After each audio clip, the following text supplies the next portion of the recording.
আসসালামু আলাইকুম ওয়া রাহমাতুল্লাহি ওয়া বারাকাতুহু। সুপ্রিয় দেশবাসী, লাইভটা কেটে গিয়েছিল, একটু সাউন্ড শোনা যায় কিনা।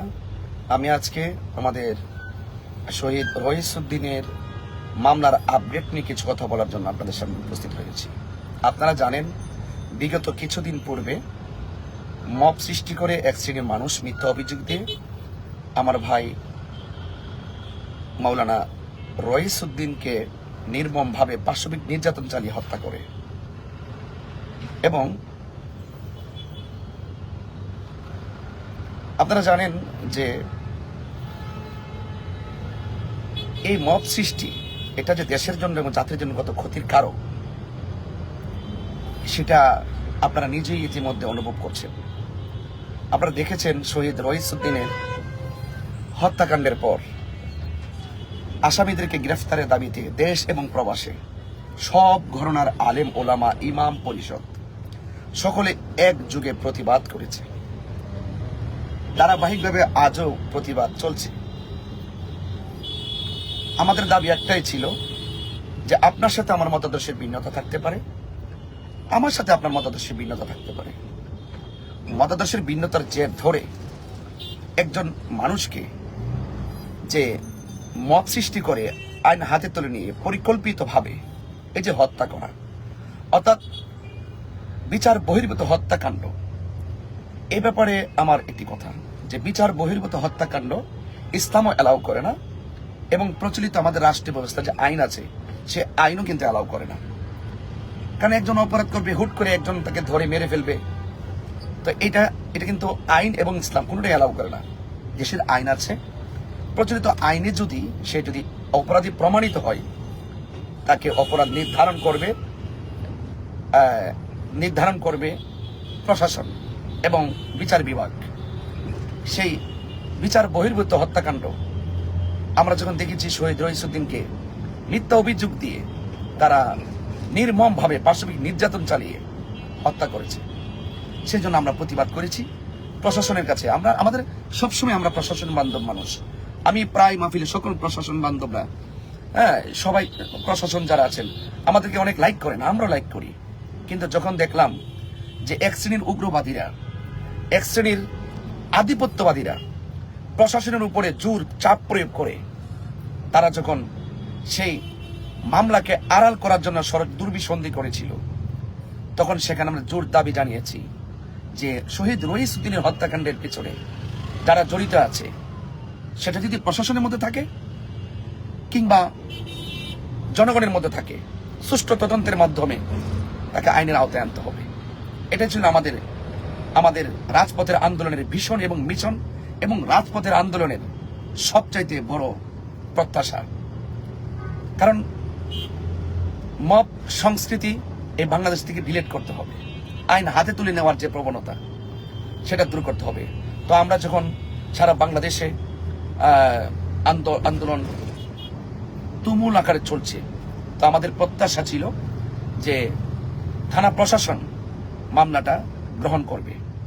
যদিও গত 3 দিন আগে থানা প্রশাসন থেকে আমাকে বলা হয়েছিল, আমার যিনি আমার সাথে এই ব্যাপারে কাজ করেছেন, এই মামলা সংক্রান্ত ব্যাপার আপনারা জানেন যে আমি বিগত দিন টঙ্গী এবং গাজীপুর গিয়েছিলাম। টঙ্গী প্রেস ক্লাবে আন্দোলন করেছিলাম এবং গাজীপুর জেলা প্রশাসন কার্যালয়ের সামনে আমি প্রতিবাদ করেছিলাম। তো সেখানে যিনি আমাকে সর্বাত্মক 3 দিন ধরে আমাকে সর্বোচ্চ, যার মাধ্যমে আমি এই প্রশাসনিকভাবে এই কাজটা মামলা সংক্রান্ত ব্যাপারে কতটুকু আগানো যায় সেই কাজটা করেছিলাম, আমার প্রিয় বন্ধু সহযোদ্ধা এবং অত্যন্ত মানবিক সাংবাদিক জনাব সোহেল আহমদ ভাই, তিনি সার্বক্ষণিকভাবে আমার সাথে যোগাযোগ করেছেন, প্রশাসনের সাথে যোগাযোগ করেছেন। তো আজকে এই আমাদের শহীদ রইসুদ্দিনের মামলার আপডেট জানানোর জন্যই আমি আপনাদের সামনে হাজির হয়েছি। সেটা হলো, আমি আপনাদেরকে একটু বলছি, শহীদ রইসুদ্দিনের হত্যা মামলায় শহীদ রইসুদ্দিনের স্ত্রী নিজে বাদী হয়ে গতকাল একটি মামলা দায়ের করেন এবং সেই মামলার বাদী শহীদ রহিসুদ্দিনের স্ত্রী অবশেষে পুবাইল থানায় ইমাম রহিসুদ্দিনের হত্যা মামলায় 17 জনকে আসামি করে মামলাটি রুজু হয়েছে এবং পুবাইল থানার মামলা নম্বর 1 তারিখ 2/5/2025 ধারা 302-34 পেনাল কোড 1860 রুজু হয়েছে। আসামি সংখ্যা 17 জন এবং অজ্ঞাতনামা আছে প্রায় 20 থেকে 25 জন। তো সেটা আমরা মামলার অগ্রগতির জন্য আমরা যেভাবে আমরা যাদেরকে সন্দেহ করি এবং প্রশাসনের মাধ্যমে আমরা সেটা ধারাবাহিকভাবে এখানে সংযুক্ত করব এবং আপনাদেরকে আমি বিনীতভাবে এতটুকু অনুরোধ করছি যে মামলাটি রুজু হয়েছে এবং পাশাপাশি আমি গাজীপুর পুলিশ কমিশনার এবং অতিরিক্ত পুলিশ কমিশনার মহোদয় তাদেরকে ধন্যবাদ জানাচ্ছি এবং পুবাইল থানার ওসি মহোদয় আমিরুল ইসলাম সাহেব আমি ওনাকেও ধন্যবাদ জানাচ্ছি এবং Gazipur police commissioner NM Nasiruddin সাহেব তিনি যথেষ্ট আমাদের সাথে আমাদের প্রতিনিধির সাথে কথা বলেছেন, তবে মামলাটি নিয়েছেন। তবে আমি এতটুকু প্রশাসনের কাছে আমি এতটুকু জোর দাবি জানাবো যে অনতিবিলম্বে আসামিদেরকে গ্রেফতার করে দৃষ্টান্তমূলক শাস্তি প্রদান করে রহিসুদ্দিনের আত্মাকে শান্তি করতে হবে, তার পরিবারের ব্যথা কষ্ট দুঃখ সবগুলোকে লাঘব করতে হবে এবং পাশাপাশি সারা বিশ্ব জুড়ে যে মানুষের যে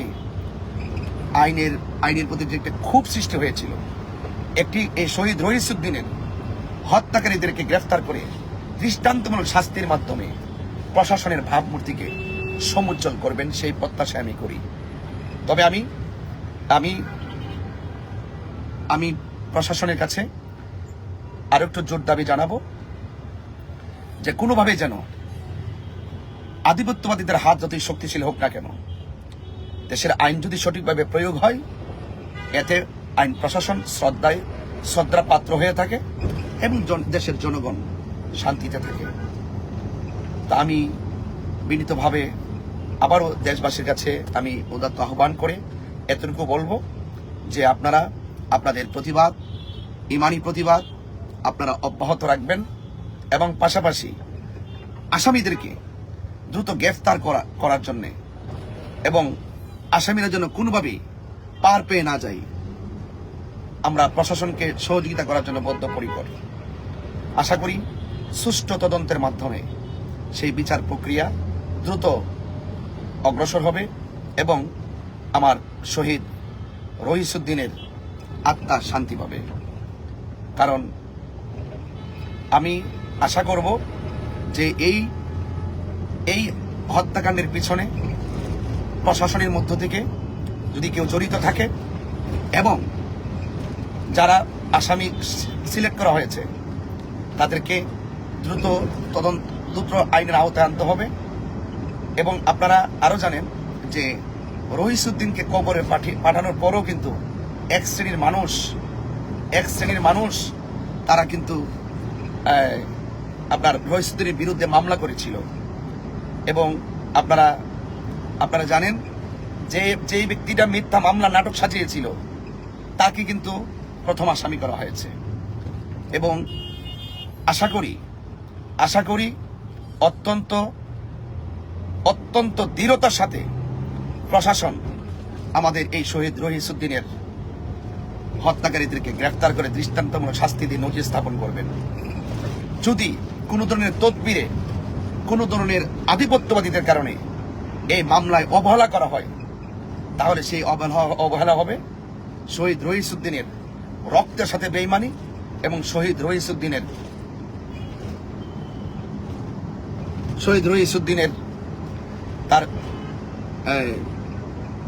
তার রহিসুদ্দিনের সাথে হবে চরম বেইমানি। তো সেই জন্য আমি প্রশাসনকে অনুরোধ করব অতি দ্রুত আসামিদেরকে গ্রেফতার করুন, না হয় আন্দোলন তীব্র থেকে তীব্র আকার ধারণ করবে।